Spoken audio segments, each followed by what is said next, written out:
Continuity के अंतर्गत बहुत इम्पोर्टेंट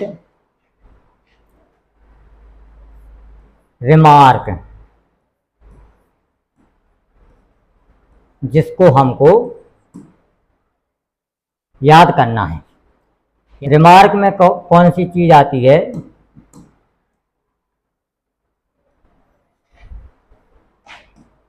रिमार्क में आता है पहले नंबर पर continuity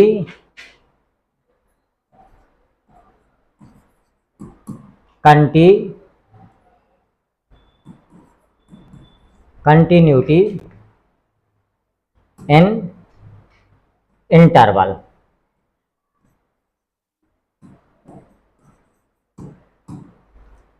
continuity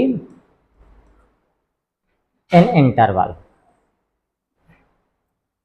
continuity in interval. Interval हमारे दो प्रकार के होते हैं।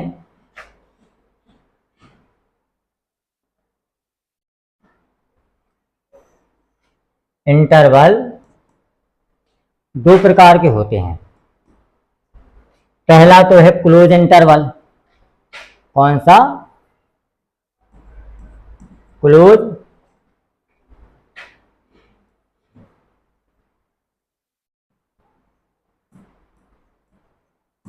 इंटरवल। और दूसरा होता है open interval. Close interval, open interval. Close interval हमारा होता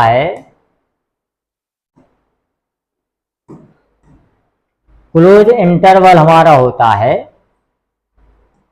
इस ब्रैकेट में, और ओपन इंटरवल होता है हमारा ए बी। अब यहां पे ओपन इंटरवल में हमें देखना है, ओपन इंटरवल में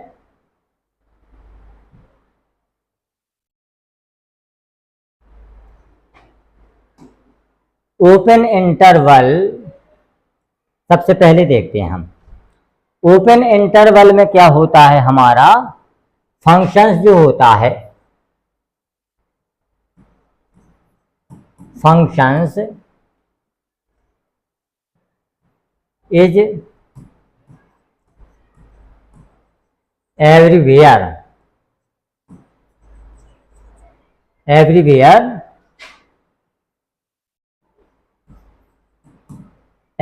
continuous in open interval A B. Open interval A B में जो हमारा फंक्शंस होता है वो एवरीवेयर कंटिन्यूअस होता है। इसके अंतर्गत क्या क्या? At x equal to A and x equal to B. इस पर एवरीवेयर कंटिन्यूअस होता है हमारा फंक्शन। ठीक है।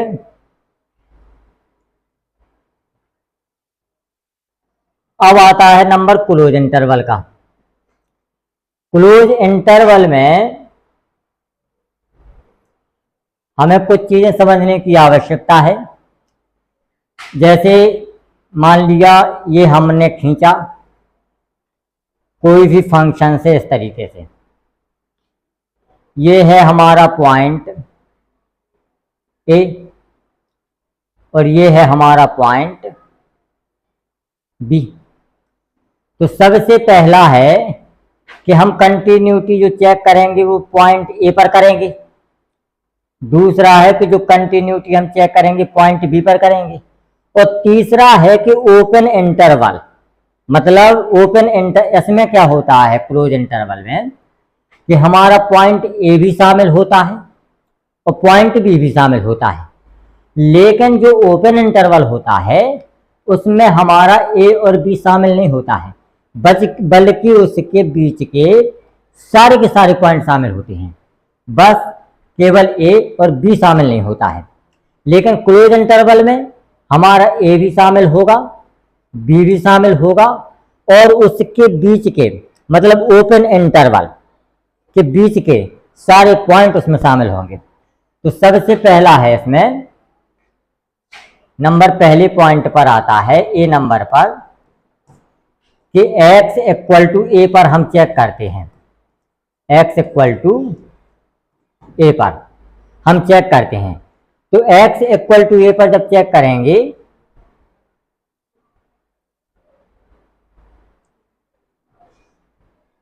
x इक्वल टू ए पर जब चेक करेंगे तो इसमें लिखेंगे लिमिट x टेंड्स टू, अब इसमें देखते हैं ए के लेफ्ट तरफ कोई भी ग्राफ नहीं बन रहा हमारा, तो हम इसमें सिर्फ और सिर्फ ए प्लस और उस पॉइंट की वैल्यू हम ज्ञात करते हैं। तो limit x tends to A plus, और यहां पे आ जाएगा एफ एक्स, और दूसरा आ जाएगा इस पॉइंट पर फंक्शंस की वैल्यू एफ ऑफ ए। पहला नंबर पे ये आ गया, पहले नंबर पे क्या आ गया, पहले नंबर पे ये आ गया।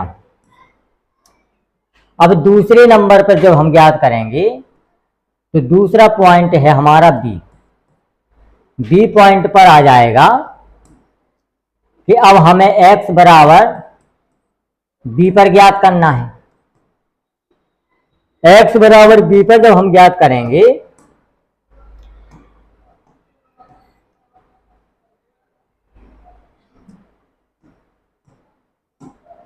x बराबर b पर हम जब ज्ञात करेंगे तो इसमें हम देखते हैं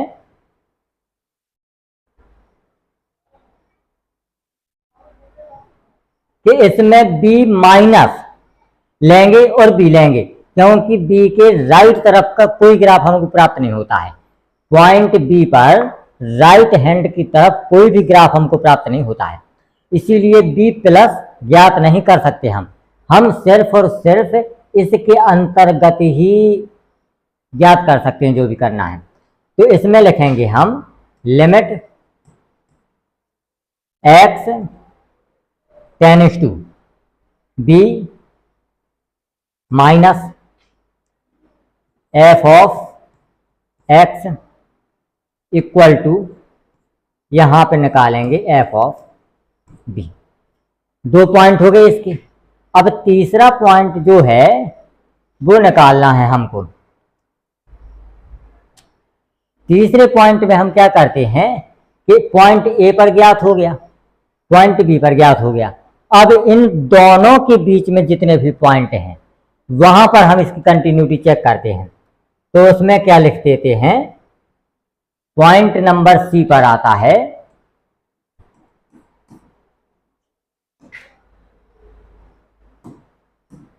कि एट ओपन इंटरवल ए और बी पर, और इसका हमने पढ़ लिया कि एवरीवेयर कंटिन्यूअस होता है, एवरीवेयर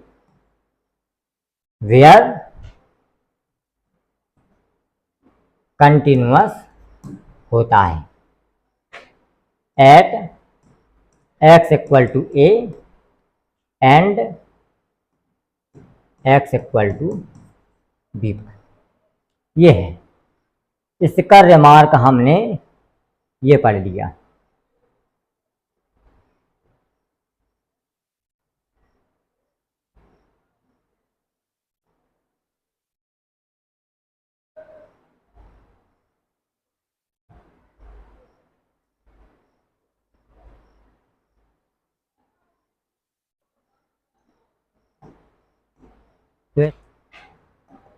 अगला है लिखना है इसमें, अगला रिमार्क है हमारे पास, अगला पॉइंट,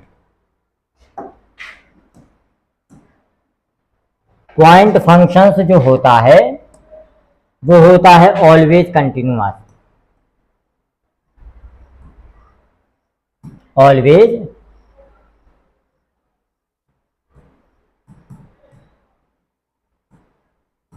ऑलवेज कंटिन्यूअस। दूसरा है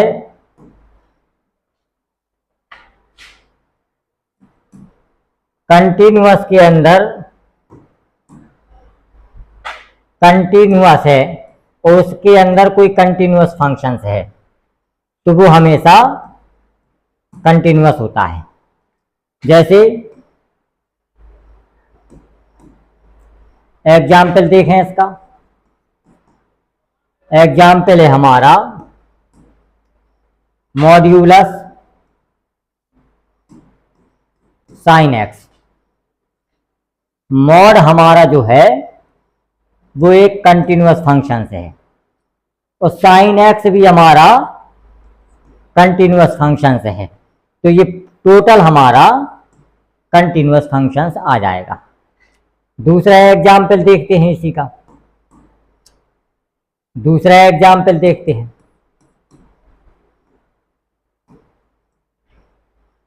मॉड्यूलस ऑफ एक्स माइनस का 2।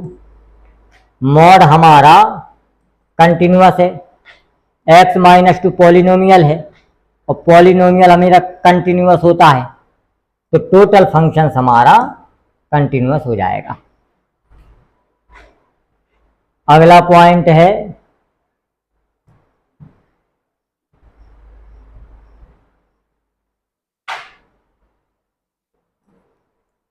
Continuity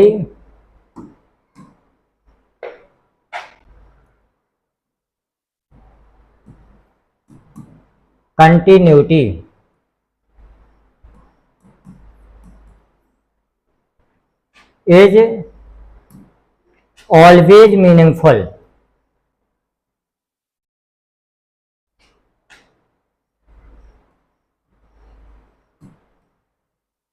Is always meaningful in its domain only.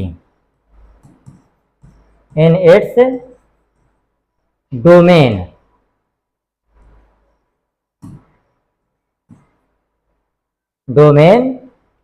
only.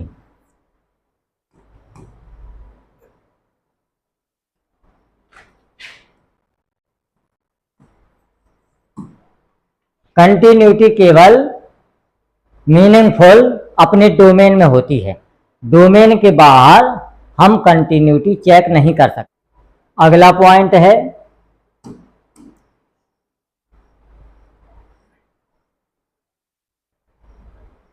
Point है discontinuity.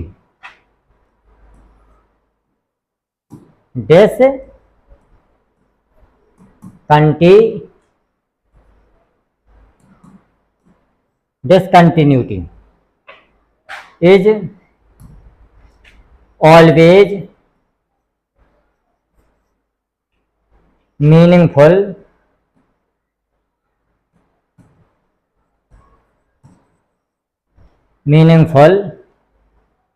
in its immediate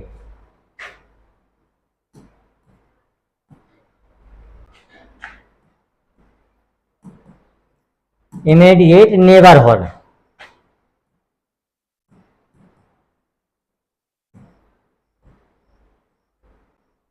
Immediate neighborhood of domain only. Continuity जो होती है हमारी वो केवल डोमेन में ही मीनिंगफुल होती है, लेकिन डिसकंटिन्यूटी हम जो डोमेन के आसपास भी चेक कर सकते हैं, डोमेन के आसपास चेक कर सकते हैं, डिसकंटिन्यूटी वहां मीनिंगफुल हो सकती है। अगला पॉइंट है हमारे पास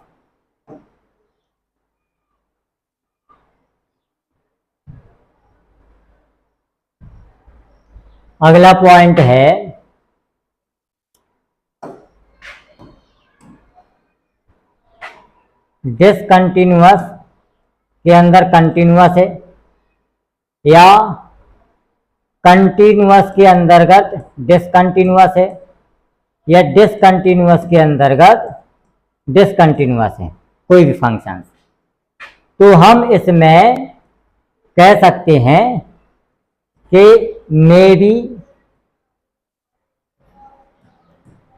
कंटिन्यूअस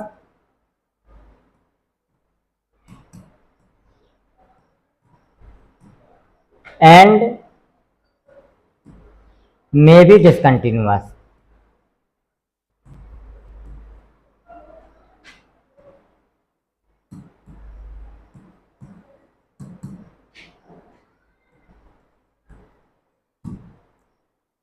मतलब यदि कोई फंक्शंस दिया गया है हमें, दो फंक्शंस, जिसमें डिसकंटिन्यूअस फंक्शंस के अंतर्गत कंटिन्यूअस फंक्शंस आए या कंटिन्यूअस फंक्शंस के अंतर्गत डिसकंटिन्यूअस फंक्शन आए या डिसकंटिन्यूअस फंक्शंस के अंतर्गत डिसकंटिन्यूअस फंक्शंस आए, तब हम उसके बारे में कह सकते हैं कि या तो ये कंटिन्यूअस हो भी सकता है और डिसकंटिन्यूअस भी हो सकता है। हम क्लियरली नहीं कह सकते कि ये फंक्शन हमारा कंटिन्यूअस होगा या ये फंक्शन हमारा डिसकंटिन्यूअस होगा। अब एक चार्ट बनाते हैं।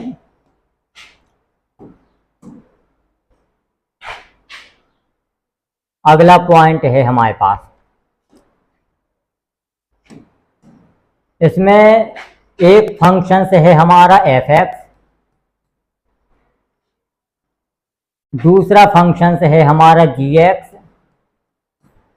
तो इसमें जो क्रियाएं संभव होगी वो प्लस माइनस मल्टीप्लाई और डिवाइड होगा। तो यदि हम कर दें एफ एक्स प्लस माइनस का जी एक्स एक साथ कर दें, और दूसरा कर दें एफ एक्स और मल्टीप्लाई जी एक्स। मल्टीप्लाइड और डिवाइड एक ही चीज है, इसीलिए हम इसमें अलग अलग नहीं करेंगे। अब इसमें देखते हैं कि ये यदि हमारा कंटिन्यूअस फंक्शंस है और ये भी हमारा कंटिन्यूअस फंक्शंस है, तब हम कहेंगे कि ये भी कंटिन्यूअस होगा और ये भी कंटिन्यूअस होगा। शॉर्ट फॉर्म में सी का मतलब होता है कंटिन्यूअस और डी का मतलब होता है डिसकंटिन्यूअस। इस चैप्टर के अंतर्गत ये वाला हमारा कंटिन्यूअस है और ये वाला हमारा डिसकंटिन्यूअस है। तो ये हमारा डिसकंटिन्यूअस होगा, लेकिन इसमें हम लिख सकते हैं कि मे बी कंटिन्यूअस और मे बी डिसकंटिन्यूअस। इसके बारे में हम कुछ नहीं कह सकते। मे का मतलब होता है मे बी, संभावना है। दूसरा है कि यदि ये दोनों डिसकंटिन्यूअस हो गए, ये वाला और ये वाला, तब हम न इसके बारे में कुछ कह सकते हैं और न इसके बारे में कुछ कह सकते हैं। कि ये भी कह सकते हैं कि इसमें भी कंटिन्यूअस और डिसकंटिन्यूअस हो सकता है और इसमें भी डिसकंटिन्यूअस और कंटिन्यूअस हो सकता है। इस चार्ट को हमको अच्छे से प्रिपेयर करना है। इस चार्ट को अच्छे से प्रिपेयर करना है।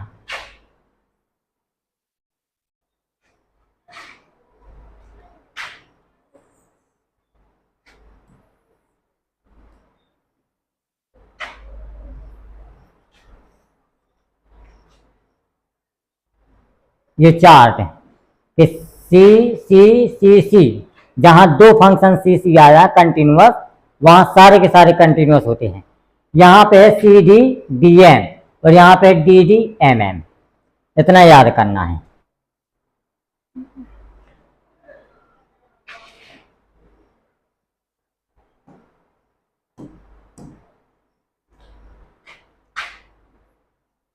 अगला है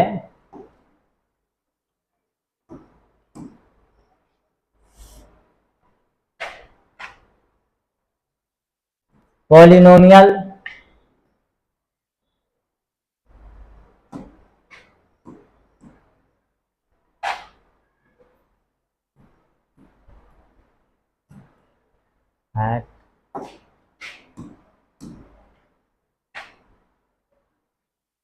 पॉलिनोमियल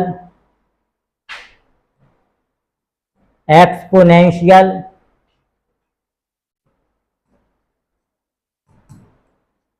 एक्सपोनेंशियल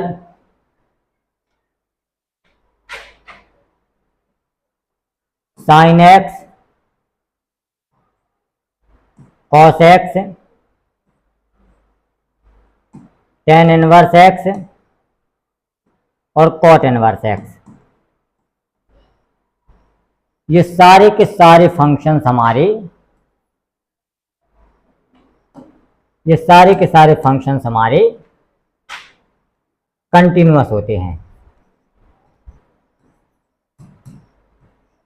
कैसे होते हैं?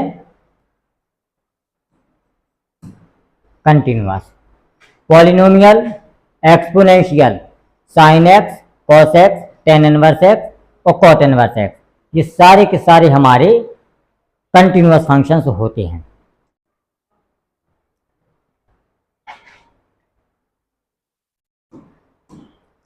इसी में लिखना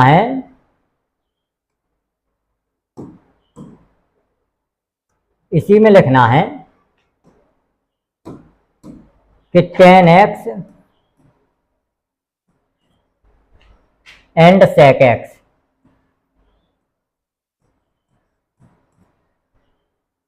ये दोनों फंक्शंस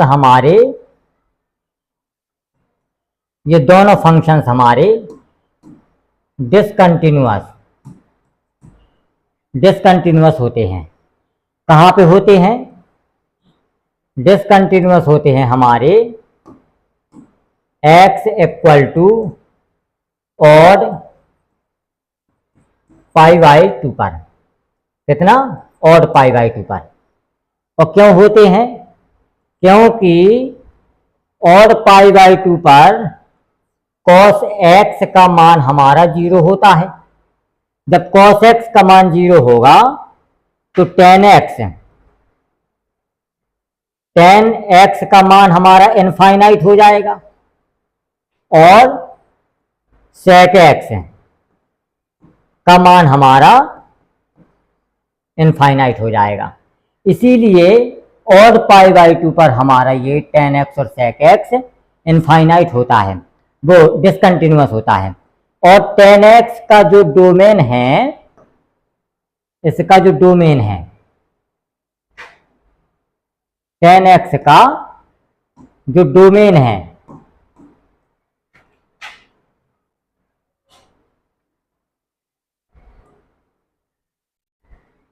tan x का डोमेन कितना है?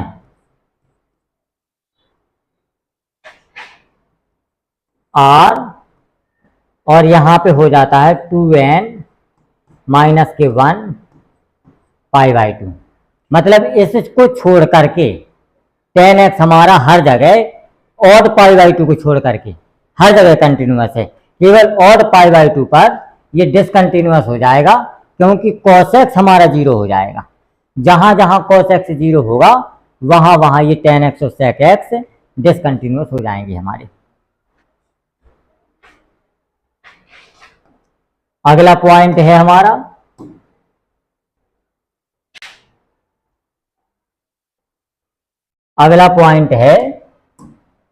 cosic x और cot x।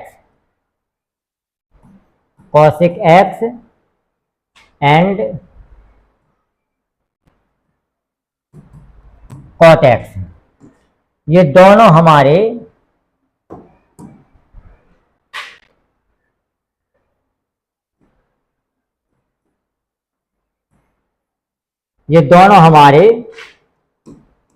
डिसकंटिन्यूअस हो जाएंगे। कहाँ कहाँ? x इक्वल टू, कहाँ कहाँ हो जाएगा? x इक्वल टू n पाई पर, क्योंकि यहां पे साइन x हमारा 0 होता है। साइन x हमारा 0 होता है। जब साइन x 0 होगा तो cosic x इनफाइनाइट हो जाएगा और cot x ये भी हमारा इनफाइनाइट हो जाएगा। और इनफाइनाइट पर जो हमारा फंक्शंस है वो हमारा होता है डिसकंटिन्यूअस। कैसा होता है? डिसकंटिन्यूअस फंक्शंस होता है हमारा। अगला पॉइंट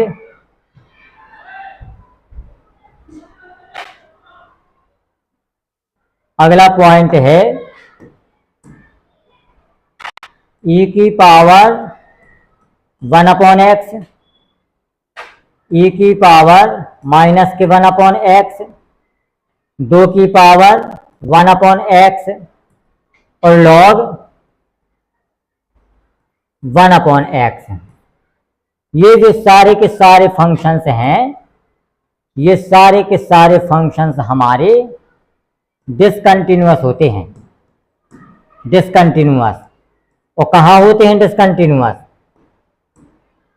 x इक्वल टू 0 पर, x इक्वल टू 0 पर e की पावर 1/x, e की पावर माइनस 1/x, 2 की पावर 1/x और log 1/x डिसकंटिन्यूअस होते हैं x बराबर 0 पर। अगला है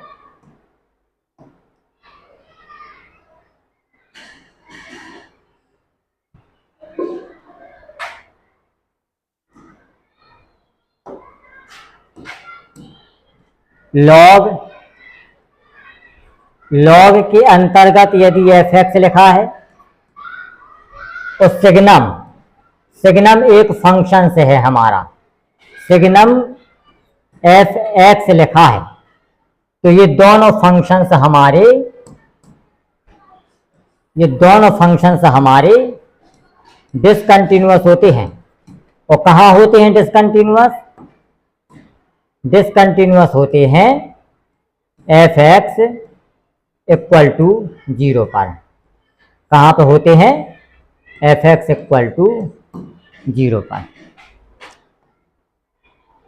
अगला पॉइंट है हमारे पास, अगला पॉइंट है greatest integer x and fractional part x। ये दोनों हमारे डिसकंटिन्यूअस होते हैं। कैसे होते हैं? डिसकंटिन्यूअस। और कहाँ कहाँ होते हैं?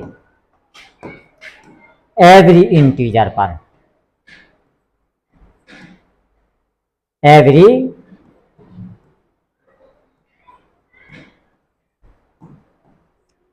इंटीजर पर ये दोनों डिसकंटिन्यूअस होते हैं हमारे। अगला लिखें इसमें,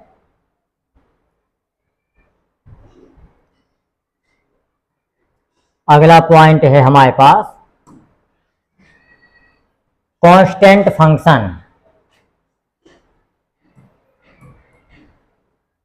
constant functions are always continuous.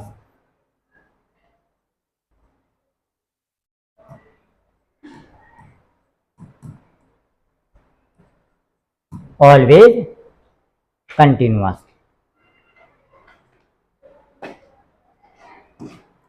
अब लिखें यहां पे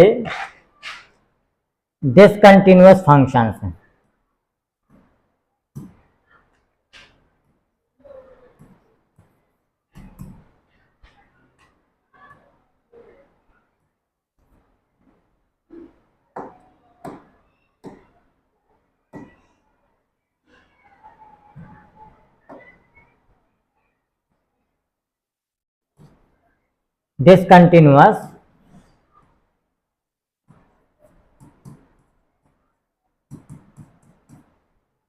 डिसकंटिन्यूअस फंक्शंस।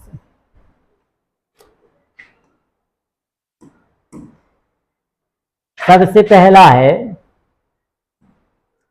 इसमें कौन कौन सी कंडीशन बनती हैं हमारी? यदि दिया गया है हमें limit x tends to a minus f of x and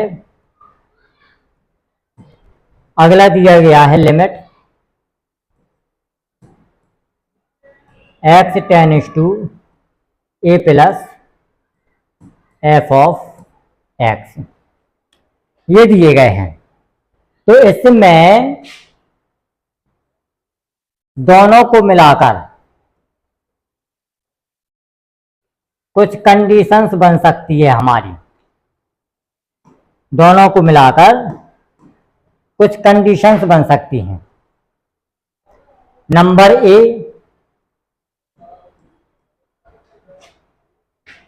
ये दोनों नॉट एग्जिस्ट हों।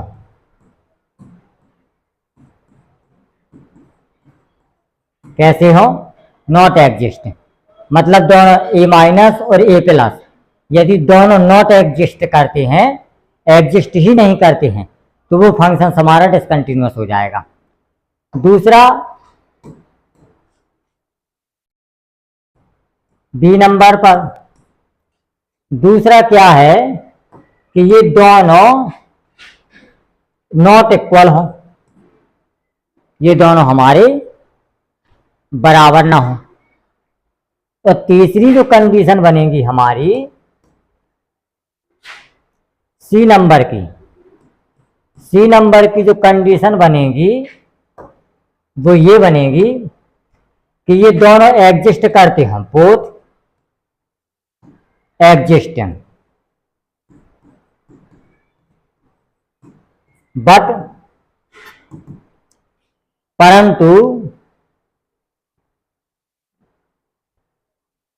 दोनों एग्जिस्ट तो करते हो, लेकिन either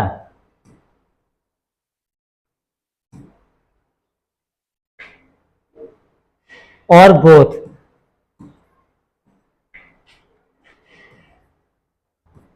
are not equal to f of a. तो डिसकंटिन्यूअस फंक्शंस कैसे बनता है?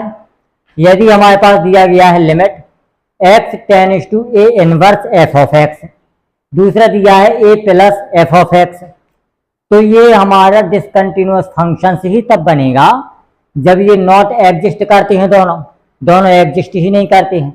तीसरा है कि दोनों हमारे इक्वल नहीं हैं, और तीसरे नंबर पर आता है कि दोनों एग्जिस्ट तो करते हैं लेकिन उनमें से एक या दोनों एफ ए के, मतलब जो लिमिटिंग वैल्यू ऑफ फंक्शंस है उसके बराबर नहीं है, तब हम कहेंगे कि ये फंक्शंस हमारा डिसकंटिन्यूअस हो जाएगा। कैसा हो जाएगा? डिसकंटिन्यूअस फंक्शंस हो जाएगा।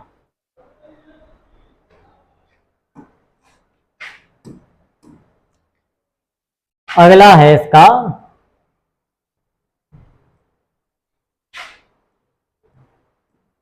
Removable discontinuity.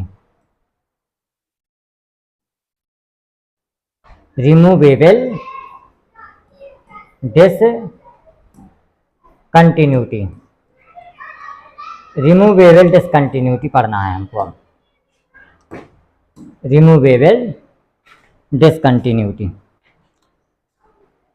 इसमें दिया गया है कोई पॉइंट हमारा x बराबर a दिया गया है, इस पर हमको निकालना है। तो इस पर यदि हमें लिखा है limit x tends to a minus F of X equal to limit x tends to a plus F of X, दोनों का मान हमारा बराबर है, तब इन दोनों का जो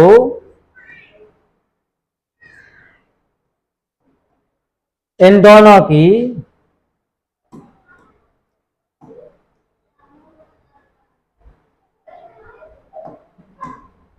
इन दोनों का जो कॉमन वैल्यू प्राप्त होती है हमको,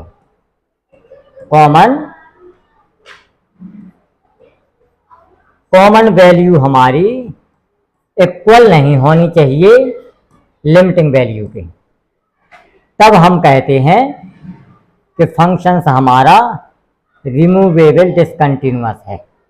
ऐसा जो कॉमन वैल्यू प्राप्त होती है वो एफ ए के बराबर नहीं आनी चाहिए, इसकी जो कॉमन वैल्यू है वो इसके बराबर नहीं आनी चाहिए, एफ ऑफ ए के बराबर।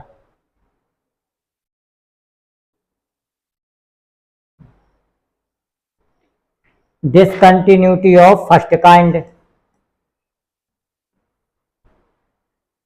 discontinuity of first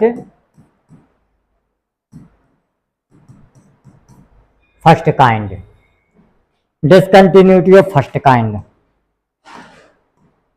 यदि x बराबर a है, कोई पॉइंट हमारे पास, इस पर निकालना है, तो हमें दिया गया है कि limit x tends to a minus F of x है, एंड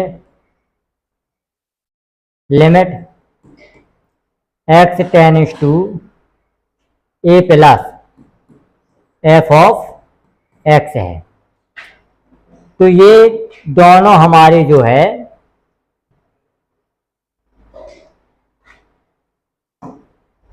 ये दोनों वैल्यू, जे वाली और जे वाली, ये दोनों हमारी सबसे पहला तो है कि इक्वल नहीं होना चाहिए। दूसरे नंबर पर है कि इसको एग्जिस्ट करना चाहिए, एग्जिस्ट करना चाहिए इसको। तब हम कहते हैं कि डिसकंटिन्यूटी हमारी फर्स्ट काइंड है।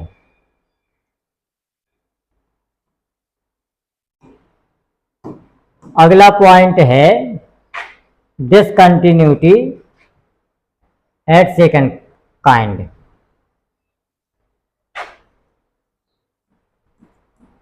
Discontinuity of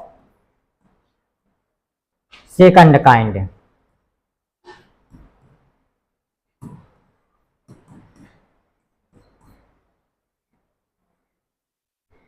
discontinuity of second kind।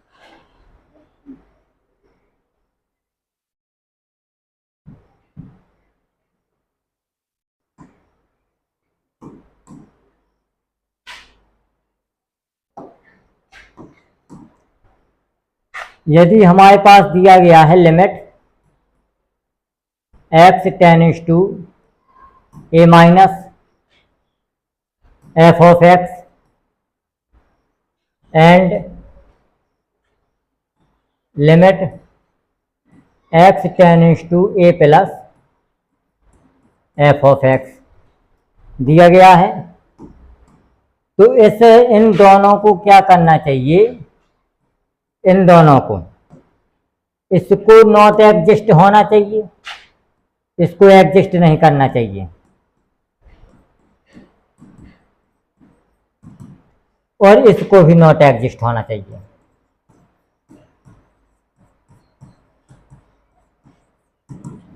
इसको कैसा होना चाहिए, नॉट एग्जिस्ट होना चाहिए। इसको होना चाहिए फ्रॉम द लेफ्ट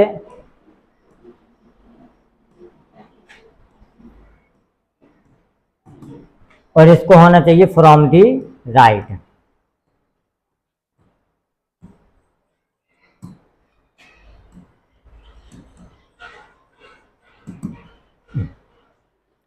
ये होता है डिसकंटिन्यूटी के सारे चैप्टर, सारे कॉन्सेप्ट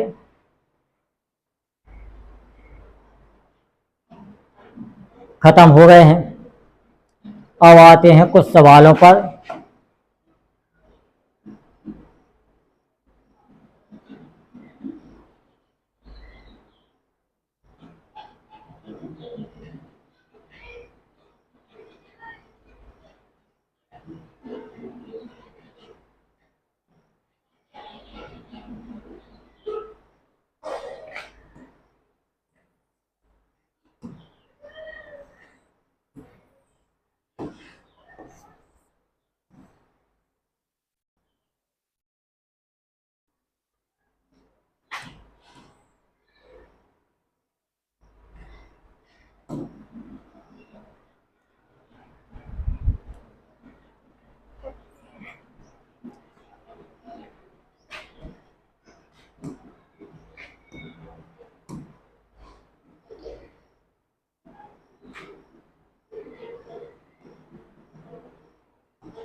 इस सवाल में देखते हैं हम,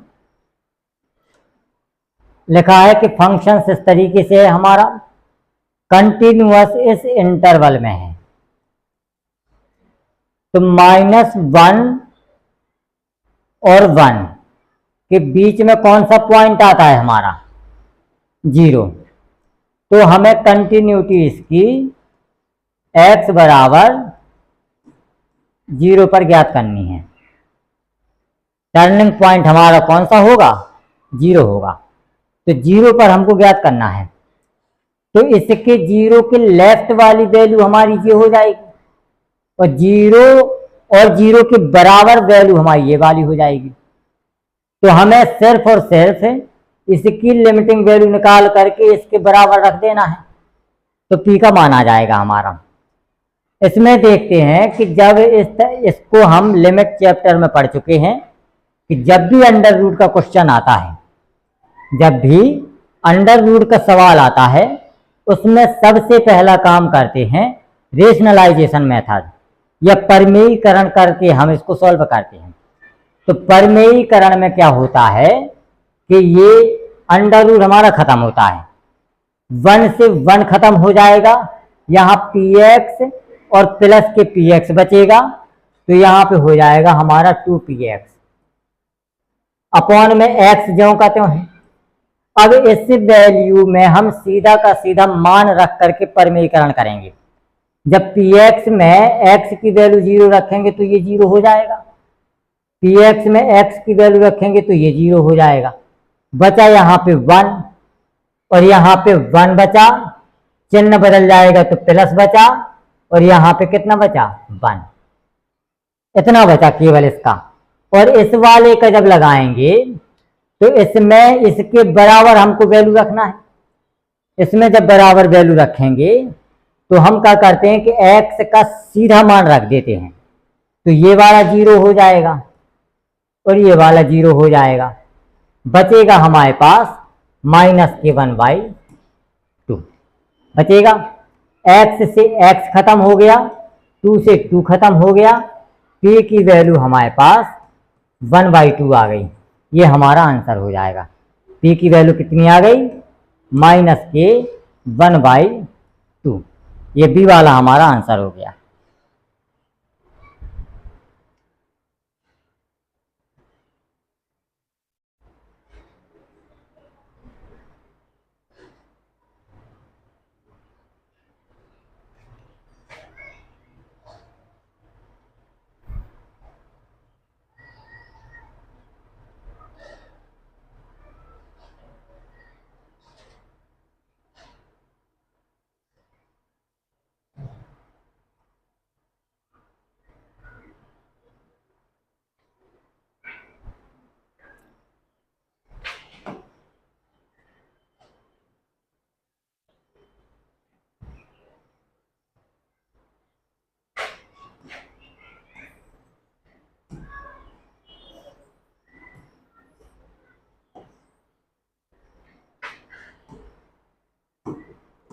इसमें देखते हैं हमें निकालना है a और b का इंटरवल। पहला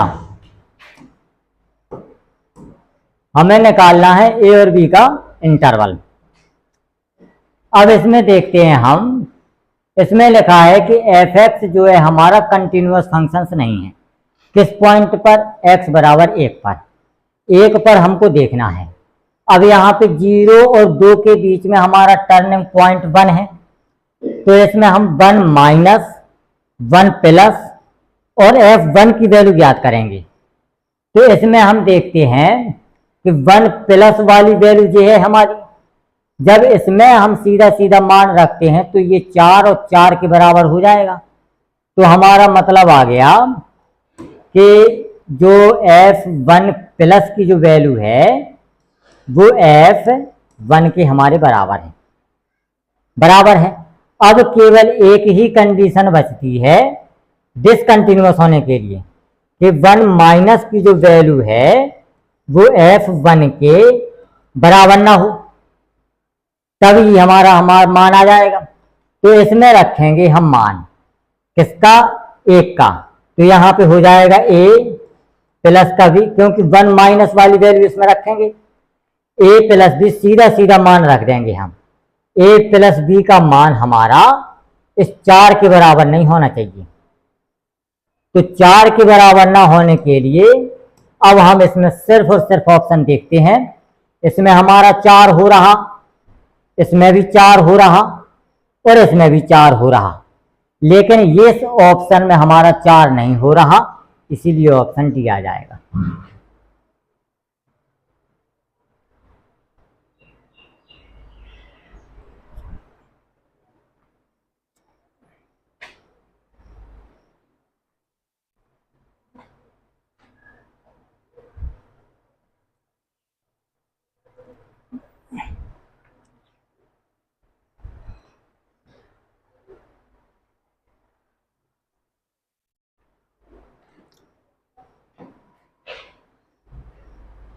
ये वाला देखते हैं।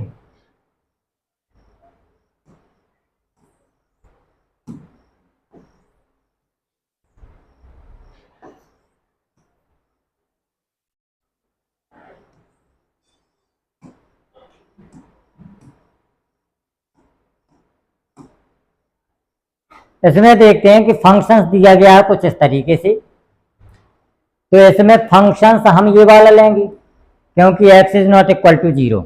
जब ये 0 के बराबर नहीं है तो या तो 0 के लेफ्ट में होगा या 0 के राइट में होगा, और f0 की वैल्यू सीधी की सीधी लैम्डा दी गई है, तो हम सीधा का सीधा लिमिट का मान निकाल करके इसमें रख देंगे। और ये कंटिन्यूअस लिख रहा है कि x बराबर 0 पर कैसा है, कंटिन्यूअस है। तो इसमें हम क्या करते हैं कि इसकी सीधी की सीधी लिमिटिंग वैल्यू निकाल देते हैं। तो cos x का जब हम सीरीज खोलते हैं, अब इसको सॉल्व करने के दो तरीके हैं, या तो cos c minus cos d का फॉर्मूला लगाएं उसके बाद सॉल्व करें, या सीधा है कि cos x sin x का सीरीज एक्सपेंशन लगा दें हम। और सीरीज एक्सपेंशन वहां तक लगाना है जहां तक एक्स स्क्वायर का गुणांक है। तो cos x की जब हम सीरीज खोलते हैं तो 1 minus x square upon factorial 2 आता है। तो एक्स स्क्वायर का गुणांक हमारा माइनस के 1 बटे फैक्टोरियल 2 हो जाएगा। जब हो जाएगा तो cos 3x, अब यहाँ पे 3x में देखना है हमको, x के स्थान पर 3x रखना है हमें। तो इसका जब गुणांक प्राप्त होगा तो माइनस का 9 बटे फैक्टोरियल 2 प्राप्त होगा हमें, क्योंकि x के स्थान पर 3x रखा है और माइनस पहले से है और माइनस इस क्वेश्चन में है, तो माइनस और माइनस हो जाएगा प्लस, इसका हो जाएगा हमारा 1 बटे फैक्टोरियल 2 और डिवाइड बाई 1 तो है ही इसका, ये पूरा मान हमारा लैम्डा के बराबर हो जाएगा। अब इसको जब हम सॉल्व करेंगे तो ये हो जाएगा माइनस के 8 बटे लैम्डा वो अपॉन 2 इक्वल टू लैम्डा 2 चौके 8, लैम्डा इक्वल टू माइनस का 4। ये हमारा इसका आंसर हो जाएगा, आंसर आ जाएगा इसका बी।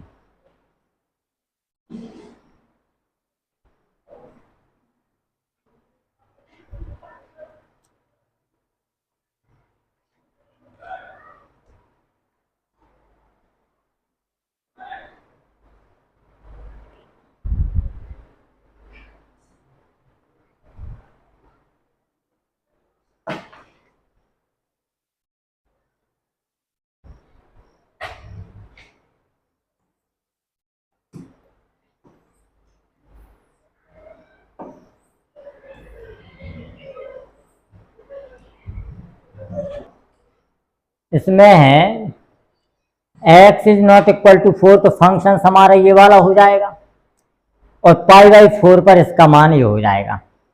तो इसको हमें सॉल्व करना है सबसे पहले। तो इसका मान इसके बराबर रखेंगे, इस वैल्यू का मान। तो अब देखते हैं यहाँ पे हम क्या करते हैं इसमें कि यदि पाई बाई 4x का मान रखते हैं तो ये क्वेश्चन हमारा 0/0 प्राप्त होता है कि नहीं होता है। तो इसका सीधा का सीधा है, जब इसकी फॉर्म हमें 0/0 प्राप्त होती है x बराबर पाई बाई 4 रखने पर, तो इसमें LHR लगाते हैं हम लॉस पीटल रूल तो ऊपर का और नीचे का अवकलन कर देते हैं, तो इसका जो है 1 का मान 0 हो जाएगा, साइन एक्स का कॉस एक्स हो जाएगा, और एक्स का जो हो जाएगा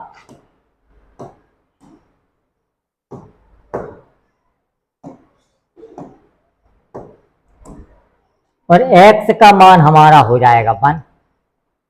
हो जाएगा कि नहीं हो जाएगा?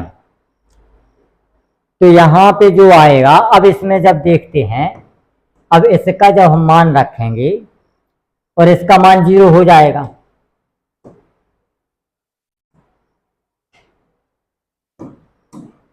यहां पे रखें 1 minus √2 sine x upon pi minus का 4x। इसका जो है फॉर्म हमारा 0/0 है। 0/0 का मतलब है कि इसमें LHR लगेगा हमारा। LHR में ये वाला हमारा 0 हो जाएगा, साइन एक्स का कॉस एक्स हो जाएगा, ये वाला हमारा 0 हो जाएगा, और इसका मान हमारा 1 हो जाएगा। अब जब कॉस एक्स में हम π/4 रखेंगे तो इसका मान हमारा 1/√2 आ जाएगा। √2 से ये √2 हमारा कैंसिल हो जाएगा, तो माइनस का बचा यहाँ पे 1/4 और यहाँ पे बचा a। तो a की वैल्यू जो आ जाएगी हमारे पास, और माइनस यहाँ पे है और माइनस ऊपर है, तो ये माइनस और माइनस कैंसिल हो जाएगा, a बराबर आ जाएगा हमारे पास 1/4। वही हमारा आंसर हो जाएगा।